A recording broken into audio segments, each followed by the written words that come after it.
গুরুদেব থাকলে জীবনে অসম্ভব পরিণত হয় সম্ভবে, অবাস্তব রূপায়িত হয় বাস্তবে।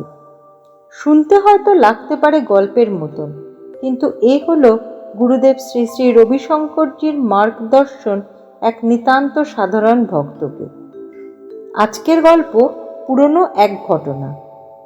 আজকাল মহাভারত পড়তে ভীষণ ভালো লাগে। গতকাল বিকেলে নৃসিংহপ্রসাদ ভাদুরীর লেখা মহাভারতের ৬ প্রবীণ বইটি থেকে ব্যাস অধ্যায়টি পড়ছিলাম। হঠাৎ একটি পুরনো ঘটনা মনে পড়ে যায়। এক বান্ধবীর সঙ্গে ভুল বোঝাবুঝির ঘটনা, তার ফলস্বরূপ পারিবারিক সম্পর্কের ইতির কথা। ৩৬৫ দিনের ঘটনা প্রবাহে এগুলো একরকম ভুলেই থাকি, কিন্তু যখনই মনে পড়ে তখনই মন ব্যাকুল অস্থির হয়ে ওঠে। বর্তমানে যে ঘরে আমার ঠাকুরের সিংহাসন, সেই ঘরে একটা সিঙ্গেল ডিভান রয়েছে। বাস্তু হিসাবে ঘরটি উত্তর পূর্ব কোণে অবস্থিত। আমার ভীষণ পছন্দের ঘর এটি।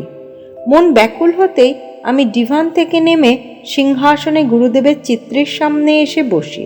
অশ্রু সজল চোখে একতরফা গুরুদেবকে জানাতে থাকি আমার দুঃখের কথা।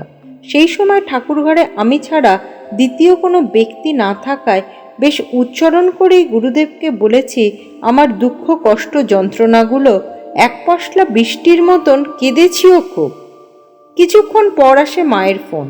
এই সময় প্রতিদিনই মা ফোন করে। মা বলে, তোর গলাটা আজ নাকি নাকি লাগছে কেন রে? নিজেকে সামনে নিয়ে বলি, প্রচণ্ড গরমে এসিতে থাকি তো, তাই মাঝে মাঝে হয় ওই রকম। মাকে আমি জীবনের সব কথাই বলি। বান্ধবীর সঙ্গে যে এই ভুল বোঝাবুঝি হয়েছিল সেটাও মা জানে। মা জানে আমি কারো কোনোদিন ক্ষতি করিনি বা করতে পারি না। প্রচণ্ড বিশ্বাস ও ভরসা করে মা আমাকে।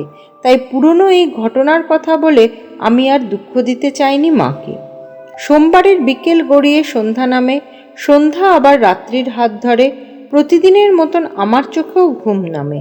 রাতে শেষবারের মতন মোবাইলটা অফ করতে যাব, এমন সময় ইউটিউবটি খুলে যায়।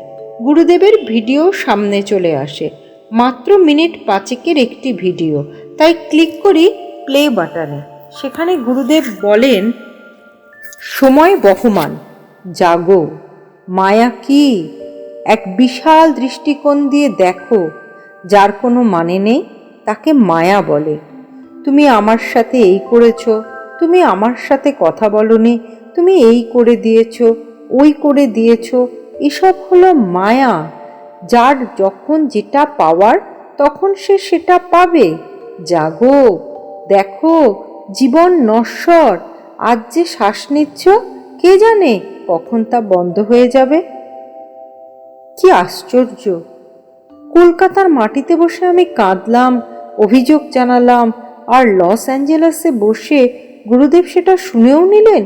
শুধু তাই নয়, পরিষ্কার করে দিলেন আমার অন্তর। সত্যি বিস্ময়ের প্রশ্রয়ে আমি বিস্মিত। জয় গুরুদেব।